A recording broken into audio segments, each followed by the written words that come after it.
O Flamengo consegue jogar melhor do que o Vasco durante os 90 minutos, domina o time cruzmaltino durante toda a partida, mas vê a estrela de Felipe Coutinho brilhar no finalzinho e a vitória escapar entre os dedos.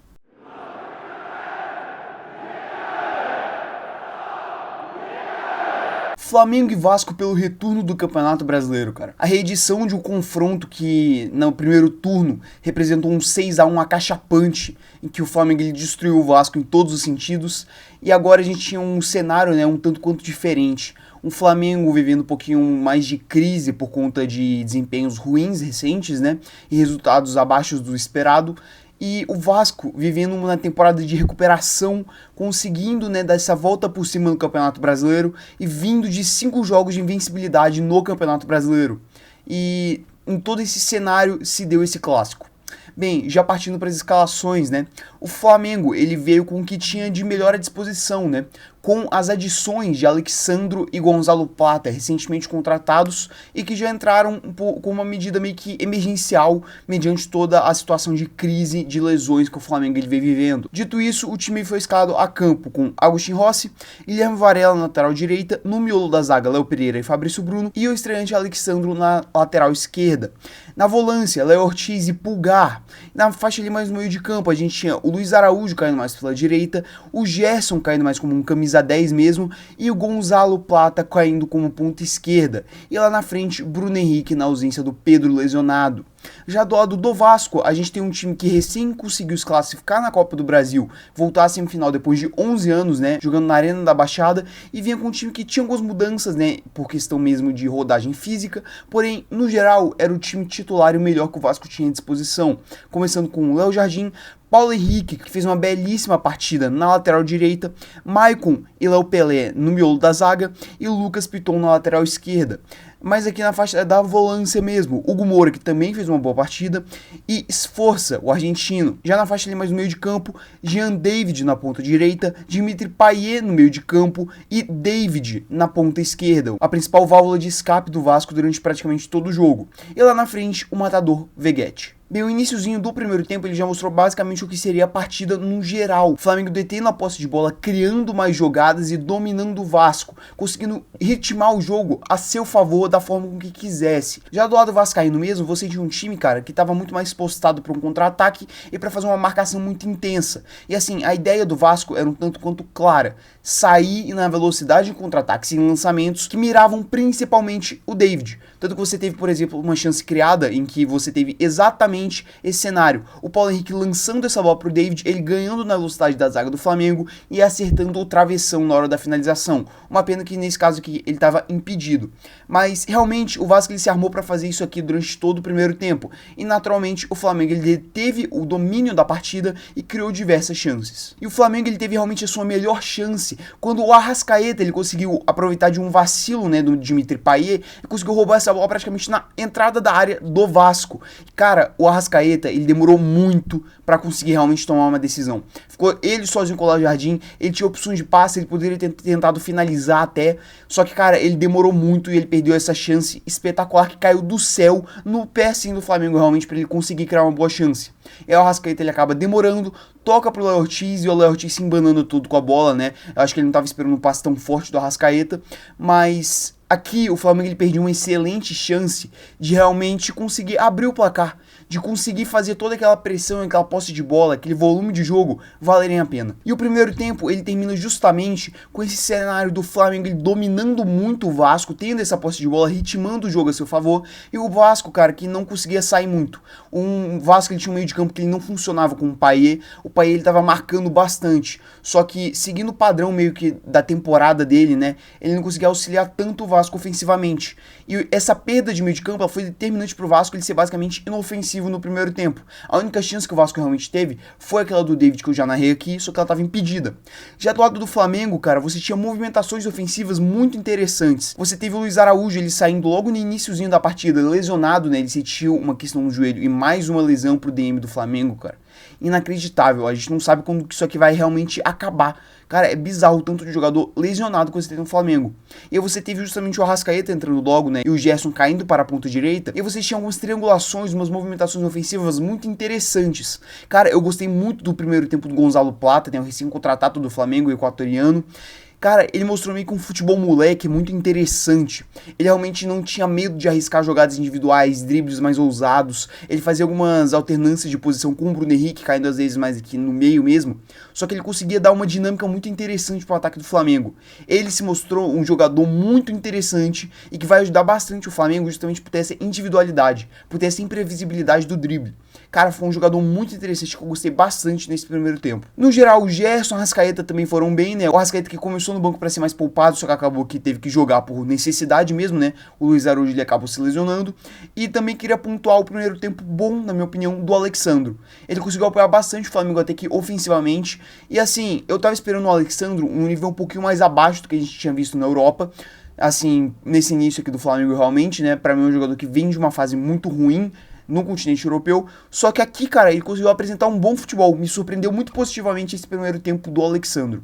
Mas embora esse primeiro tempo bom do Flamengo, em que o time ele conseguiu dominar o Vasco e basicamente não levou sustos, o placar ainda continuava zerado. Cara, a volta para o segundo tempo manteve basicamente o mesmo cenário do jogo. O Flamengo com a posse ali no ataque, dominando, pressionando e não levando tantos sustos. Só que no decorrer do segundo tempo, você teve realmente um Vasco que ele começou a querer sair mais para jogo. Um Vasco começou a se arriscar mais, justamente para tentar buscar realmente o resultado. É um Vasco que ele viu, tá bom, talvez a gente tenha alguma chance aqui de conseguir sair com alguns pontinhos do Maracanã.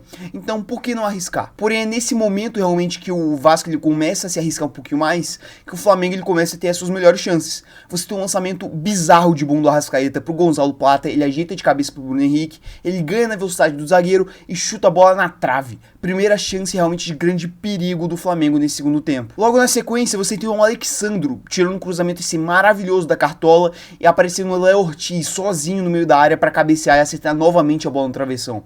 E cara, com toda essa pressão rubro-negra, o Vasco realmente ele sentiu e deu uma recuada. E aí é justamente nessa recuada que o Flamengo ele se aproveita para fazer o gol. Você tem o Wesley pegando a bola, puxando ela no meio de campo, achando o Arrascaeta. O Arrascaeta toca essa bola pro Gerson, que tá ali na ponta direita mais ou menos da entrada da área. Ele consegue finalizar no cantinho do Léo Jardim para finalmente abrir o placar pro Flamengo.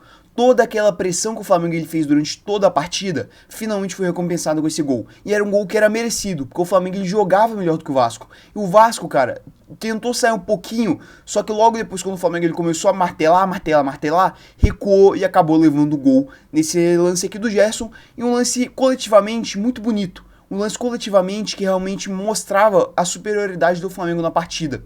Um lance de uma jogada trabalhada, que é coroada com esse gol. E aí, cara, agora o Vasco, ele percebendo realmente que tava numa situação de tudo ou nada, ele começa a arriscar mais e sai mais pra jogo. E aí o Vasco, ele consegue encontrar o seu gol mais no finalzinho da partida, utilizando justamente jogadores que vieram do banco. Cara, o Rafael Paiva, ele conseguiu mexer perfeitamente, né, aqui no time do Vasco, fez alterações muito boas e conseguiu realmente socorrer o time, daquela sobrevida. E aí o Vasco, ele conseguiu justamente buscar o empate em 4 toques de 4 jogadores que vinham do banco. O Ryan, ele puxa o contra-ataque, ele inverte a bola pro Emerson Rodrigues, o colombiano, ele se embanando um pouquinho com a bola, só que nem assim ele consegue cruzar pro Pumita Rodrigues. Pumita Rodrigues ele consegue dar um toque maravilhoso pro meio da área, e ali estava Felipe Coutinho, com toda a sua estrela realmente, né, voltando de lesão, para marcar o primeiro gol dele na volta ao Vasco da Gama. E cara, assim, é um gol muito pesado realmente do Coutinho, num clássico, no Flamengo e Vasco, assim, voltando de lesão no finalzinho da partida para empatar. Cara, que gol bonito do Vasco. Um gol que realmente, seguindo o padrão da partida, não era lá muito justo, porque o Flamengo ele mereceu a vitória. Só que, mesmo assim, futebol nem sempre é merecimento. E o Vasco, cara, ele foi muito oportuno nessa chance que teve. Teve uma grande chance na partida, foi lá e fez o gol. Enquanto o Flamengo, ele teve um volume absurdo. Só que mesmo assim, não conseguiu matar o jogo em si. E a partida ela termina com esse 1-1, que pro vascaíno é um gosto maravilhoso, um gosto muito doce na boca. E pro flamenguista, cara, é um gosto muito amargo. Porque você deixa a vitória ela escapar entre os dedos no finalzinho da partida, numa jogada de desatenção da zaga, né? Que você tem o Léo Pereira, por exemplo, indo pro ataque totalmente displicente, tentando cavar um pênalti. E na volta, no buraco que o Léo Pereira deixou, sai o cruzamento do Pumita pro gol do Coutinho. Realmente, a zaga do Flamengo, ela bobeou uma vez durante os 90 minutos. E nessa vez, saiu o gol do Vasco. E, cara, isso é até uma prova do quão guerreiro esse time do Vasco. Porque é um time que ele não deixa de jogar em nenhum momento, que disputa todas as bolas do jogo. E, cara, às vezes isso recompensa, como foi o caso de ontem. Fazendo aquele prognóstico padrão do futuro das equipes, começando aqui pelo Flamengo. Cara, assim, não me leve a mal, essa atuação do Flamengo, ela é muito boa. Assim, eu sei que o resultado não é um dos melhores e não é o resultado que o torcedor do Flamengo ele queria. Só que ontem o Flamengo ele desempenhou e ele dominou o Vasco durante 85 minutos. Esses 5 minutos aqui são realmente os 5 minutos que sai um gol do Vasco e que o Flamengo ele teve uma desatenção defensiva. Muito gerada talvez por uma soberba, não sei, dos jogadores. Mas assim, isso aqui não pode apagar a boa partida que o Flamengo ele fez. O Flamengo ele teve volume de jogo, o Flamengo ele teve dominância, o Flamengo ele teve segurança. Só que tudo isso daqui acaba culminando num empate por um grande motivo. O Flamengo ele sente uma falta absurda do seu novo goleador, que é o Pedro. Gente, o Flamengo, se ele tivesse o Pedro na partida de ontem, eu não tenho dúvida nenhuma que ele teria matado o jogo nos 70 minutos mais ou menos. O Flamengo ele criou um volume de jogo absurdo e teve boas chances realmente de ampliar esse placar. Só que a falta de um 9 matador, a falta do craque, do jogador diferenciado, da estrela, pesou muito pro Flamengo ontem. E, cara, eu tenho certeza que vai pesar, assim, pro resto da temporada. Porque não é fácil você perder o seu melhor jogador. E, assim, você não tem ninguém no banco que consiga chegar minimamente no nível do Pedro. O Bruno Henrique improvisado, ele até que rende, só que não consegue matar, né, todas as chances que caem no pé dele, como o Pedro faria. O Carlinhos, tecnicamente, é muito abaixo. E o Gabigol vem sendo um grande nada há muito tempo. Então, cara, é meio complicado pro Flamengo realmente conseguir lidar com toda essa situação. Porque, gente, viemos a convir, você perdeu o seu melhor jogador. E você não tem muito o que fazer com isso. Só que o Tite, se ele quiser ganhar alguma coisa esse ano, ele vai ter que reinventar isso. Porque o Flamengo ele pode muito bem ter um volume de jogo avassalador e dominar os seus adversários durante os 90 minutos. Só que se ele não converter as chances que esse grande volume de jogo ele cria, cara, não vai adiantar de nada. E aí o time ele vai ter mais empates, como do jogo de ontem. Ainda mais se essa desatenção da zaga persistir. Olhando mais para o lado do Vasco, cara, assim, sendo bem sincero, é um resultado excelente. Você joga pior do que o seu grande rival durante os 90 minutos e no final você conta com uma estrela de um jogador importantíssimo, de um craque que você tem no seu elenco, para conseguir arrancar esse empate. Esse empate que ele veio com um sabor de vitória. Justamente por você ter sido amassado durante os 90 minutos e no finalzinho você conseguir arrancar um pontinho desse jogo aqui que parecia perdido. Cara, pro torcedor do Vasco é muito bom essa sequência positiva daqueles 5 jogos de invencibilidade não ser quebrada no meio por uma derrota pro maior rival, ainda mais sendo dominado durante todo o jogo, né? Cara, esse empate ele é muito bom porque ele mantém o astral do Vasco lá em cima. Ele mantém a moral do elenco lá no alto. E assim, isso aqui colabora muito para aquela sequência positiva do Vasco na temporada persistir por mais tempo. Agora essa boa fase ela pode talvez durar por mais tempo justamente por ter conseguido segurar esse resultado contra um bom time que é esse do Flamengo, mesmo com todos os lesionados. Ontem o Flamengo ele teve, como eu disse, chances para fazer mais gols. E o Vasco ele contou com um pouquinho de sorte, mas também a competência defensiva dele para evitar com que essas chances fossem mais claras. O Vasco ele foi dominado, só que fez uma partida defensiva, na minha opinião, interessante. Ele contou com até que a estrela de alguns jogadores, como o Coutinho, Ryan, o Emerson Rodrigues, o colombiano, para conseguir realmente arrancar esse empate. Esse empate que é muito bom pro time. Esse empate que dá aquela tranquilidade pro Vasco. É um empate que o principal efeito é justamente você não jogar a moral do elenco lá para baixo. Porque agora, cara, os caras empataram com o Flamengo. Eles conseguem talvez repetir esse desempenho contra outros times. Então agora realmente continuar essa boa fase do Vasco. Gente, a realidade do Vasco hoje, ela não é de brigar contra o rebaixamento. A realidade do Vasco hoje é uma temporada de recuperação, uma recuperação muito bem feita e uma temporada que ela já está acima das expectativas. Porque eu creio, né, no mínimo, que o início do ano do Vascaíno, ele pensava, tá bom, a gente vai novamente brigar para não cair. Só que não, agora o Vasco ele briga para talvez catar uma vaga na Libertadores. Cara, isso é maravilhoso pro time cruzmaltino. Cara, o torcedor vascaíno que há 3 anos atrás estava na Série B, olhar hoje o time com o Coutinho, com o Payet, com o Léo Jardim, com o Veguete, brigando por uma Libertadores tranquilo quanto a essa questão de rebaixamento, é muito bom você ver nessa situação. E além do mais, também arrancando um empate dificílimo contra esse Flamengo. Cara, são novos tempos talvez, né, no Vasco.